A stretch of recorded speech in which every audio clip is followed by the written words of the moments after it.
ನಾನಿವತ್ತು ಮಾಡ್ತಾ ಇರೋವಂಥ ರೆಸಿಪಿ ಮಂಗಳೂರು ಬನ್. ಇದನ್ನು ಬನಾನಾ ಬನ್ ಅಂತಲೂ ಹೇಳ್ತಾರೆ. ಬನ್ನಿ ನೋಡೋಣ ಅದನ್ನು ಹೇಗೆ ಮಾಡೋದು ಅಂತ. ಅದಕ್ಕೆ ನಾನು ತೊಗೊಂಡಿದ್ದೀನಿ 2 ಚೆನ್ನಾಗಿ ಹಣ್ಣಾಗಿರೋವಂಥ ಪಚ್ಚಬಾಳೆಹಣ್ಣು ತೊಗೊಂಡಿದ್ದೀನಿ. ಇದು ಮೀಡಿಯಮ್ ಸೈಜ್ ಇರೋವಂಥದ್ದು ನಾನು ತೊಗೊಂಡಿರೋ ಅಂಥದ್ದು. ಅದಕ್ಕೆ 4 ಚಮಚದಷ್ಟು ಸಕ್ಕರೆ ಹಾಕ್ಕೊಳ್ತಾ ಇದ್ದೀನಿ. ಈಗ ಇದೆರಡನ್ನೂ ನೀಟಾಗಿ ಸ್ಮ್ಯಾಶ್ ಮಾಡ್ಕೊಳ್ತಾ ಇದ್ದೀನಿ. ನಾನು ಕೈಯಲ್ಲೇ ಇದನ್ನು ಸ್ಮ್ಯಾಶ್ ಮಾಡ್ಕೊಳ್ತಾ ಇದ್ದೀನಿ. ನೀವು ಬೇಕಿದ್ದರೆ ಇದನ್ನು ಜಾರಿಗೆ ಹಾಕ್ಕೊಂಡು ರುಬ್ಕೊಳ್ಬೋದು, ನೀಟಾಗಿದ್ದು ಸ್ಮ್ಯಾಶ್ ಆಗುತ್ತೆ. ಸಾಮಾನ್ಯವಾಗಿ ನಾನು ಕೈಯಲ್ಲಿ ಸ್ಮ್ಯಾಶ್ ಮಾಡ್ಕೊಳ್ಳೋದ್ರಿಂದ ಇದನ್ನು ಕೈಯಲ್ಲೇ ಮಿಕ್ಸ್ ಮಾಡ್ಕೊಳ್ತಾ ಇದ್ದೀನಿ. ಇದಕ್ಕೆ ಈಗ ನಾನು 4ರಿಂದ 5 ಸ್ಪೂನಷ್ಟು ಮೊಸರು ಹಾಕ್ಕೊಳ್ತಾ ಇದ್ದೀನಿ. ಜಾಸ್ತಿ ಮೊಸರು ಹಾಕೋ ಅಂಥ ಅವಶ್ಯಕತೆ ಏನಿರೋದಿಲ್ಲ. 1 ಸ್ಪೂನಷ್ಟು ಜೀರಿಗೆ ಹಾಕ್ಕೊಳ್ತಾ ಇದ್ದೀನಿ. ಇದಿಷ್ಟೂ ನೀಟಾಗಿ ಮಿಕ್ಸ್ ಮಾಡ್ಕೊಂಡಿದ್ದೀನಿ. ಮತ್ತು 1 ಸ್ಪೂನಷ್ಟು ತುಪ್ಪ ಹಾಕ್ಕೊಂಡಿದ್ದೀನಿ ನಾನು. ಇದಕ್ಕೆ 1 ಕಪ್ಪಷ್ಟು ಮೈದಾ ಹಿಟ್ಟು ಹಾಕ್ಕೊಂಡಿದ್ದೀನಿ. ಈಗ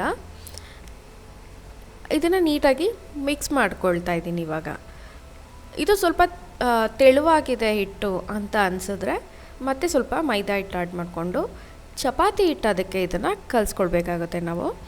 ಸೊ ಮತ್ತು ನಾನು ಇದಕ್ಕೆ ಇನ್ನೊಂದು ಸ್ವಲ್ಪ ಮೈದಾ ಹಿಟ್ಟು ಹಾಕ್ಕೊಳ್ತಾ ಇದ್ದೀನಿ. ಇನ್ನೂ ಸ್ವಲ್ಪ ಬೇಕು ಅನಿಸಿದ್ರೆ ಕಲಿಸ್ಕೊಳ್ಳೋಣ ಅಂಥೇಳಿ ಈಗ ಇದನ್ನು ಫಸ್ಟು ಮಿಕ್ಸ್ ಮಾಡ್ಕೊಳ್ತೀನಿ. ಈಗ ಇದಕ್ಕೆ ಅರ್ಧ ಚಮಚದಷ್ಟು ಸಾಲ್ಟ್ ಹಾಕ್ಕೊಂಡಿದ್ದೀನಿ ಮತ್ತು ಅರ್ಧ ಚಮಚದಷ್ಟು ಅಡಿಕೆ ಸೋಡಾ ಹಾಕ್ಕೊಂಡಿದ್ದೀನಿ. ಇಷ್ಟನ್ನು ಈಗ ನೀಟಾಗಿ ಮಿಕ್ಸ್ ಮಾಡ್ಕೊಳ್ಳೋಣ. ಈ ರೆಸಿಪಿನ ಫಸ್ಟ್ ಟೈಮ್ ಮಾಡೋರು ಸಹ ನೀಟಾಗಿ ಮಾಡ್ಬೋದು. ಅಂದರೆ ಉಬ್ಬೋ ರೀತಿ ನೀಟಾಗಿ ಬರುತ್ತೆ, ಅಷ್ಟು ಪರ್ಫೆಕ್ಟಾಗಿ ಬರುತ್ತೆ ಈ ಪೂರಿ. ನೋಡಿ, ಈ ಇಂಗ್ರೀಡಿಯೆಂಟ್ಸ್ ಎಲ್ಲ ಹಾಕಿ ಮಾಡೋದ್ರಿಂದ ಸಾಫ್ಟಾಗಿ ಬರುತ್ತೆ. ಈ ರೀತಿ ನೋಡಿ ಚಪಾತಿ ಹಿಟ್ಟಿನದಕ್ಕೆ ಕಲಿಸ್ಕೊಂಡಿದ್ದೀನಿ.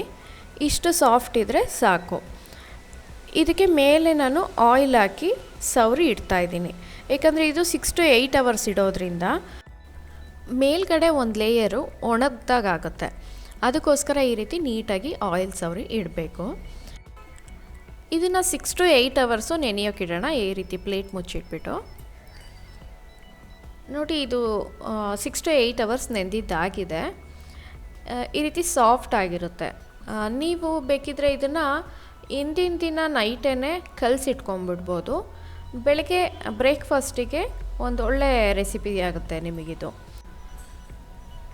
ಇದು ತುಂಬಾ ಸುಲಭ ಆಗಿರೋ ಅಂಥ ಬ್ರೇಕ್ಫಾಸ್ಟ್ ರೆಸಿಪಿ ನಿಮ್ಮದಾಗಿರುತ್ತೆ. ನಾನಿವಾಗ ಸ್ವಲ್ಪನೇ ಹಿಟ್ಟು ತೊಗೊಂಡು ಇದನ್ನು ಲಟ್ಟಿಸ್ಕೊಳ್ತಾ ಇದ್ದೀನಿ. ಸ್ವಲ್ಪ ಮೈದಾ ಹಿಟ್ಟು ಹಾಕ್ಕೊಂಡು ಲಟ್ಟಿಸ್ಕೊಳ್ತಾ ಇದ್ದೀನಿ. ನೀವು ಯಾವ ರೀತಿನಾದರೂ ಲಟ್ಟಿಸ್ಕೋಬೋದು. ಅಂದರೆ ಕೆಲವರು ಎಣ್ಣೆ ಸವರ್ಕೊಂಡು ಲಟ್ಟಿಸ್ತಾರೆ, ಆ ರೀತಿ ಅಭ್ಯಾಸನೂ ಇಟ್ಕೊಂಡಿರ್ತಾರೆ, ಹಾಗಾಗಿ ಹೇಳಿದ್ದಷ್ಟೇ. ನಾನು ಈ ರೀತಿ ಮೈದಾ ಹಿಟ್ಟು ಹಾಕ್ಕೊಂಡು ಲಟ್ಟಿಸ್ಕೊಳ್ತಾ ಇದ್ದೀನಿ. ಚಿಕ್ಕದಾಗಿ ಪೂರಿ ಸೈಜಿಗೆ ಲಟ್ಟಿಸ್ಕೊಂಡಿದ್ದೀನಿ. ನೋಡಿ, ಈ ರೀತಿ ಲಟ್ಟಿಸ್ಕೊಂಡಿದ್ದೀನಿ. ಇದ್ರ ತಿಕ್ನೆಸ್ಸು ನೋಡಿ ಇಷ್ಟಿರಬೇಕು. ತುಂಬ ತೆಳುವಾದರೆ ನೀಟಾಗಿ ಉಬ್ಬೋದಿಲ್ಲ ಮತ್ತು ತುಂಬಿ ಬರೋದಿಲ್ಲ ಅದಕ್ಕೋಸ್ಕರ ಇದನ್ನು ಕಾದಿರೋ ಎಣ್ಣೆಗೆ ಹಾಕ್ಕೊಂಡು ನೀಟಾಗಿ ಈ ರೀತಿ ಅಂದರೆ ಡೀಪಾಗಿ ಮುಳುಗಬೇಕು ಎಣ್ಣೆಲಿ. ಅದಕ್ಕೋಸ್ಕರ ಇದನ್ನು ನಾನು ಈ ರೀತಿ ಡಿಪ್ ಮಾಡ್ತಾಯಿದ್ದೀನಿ ಎಣ್ಣೆಲಿ.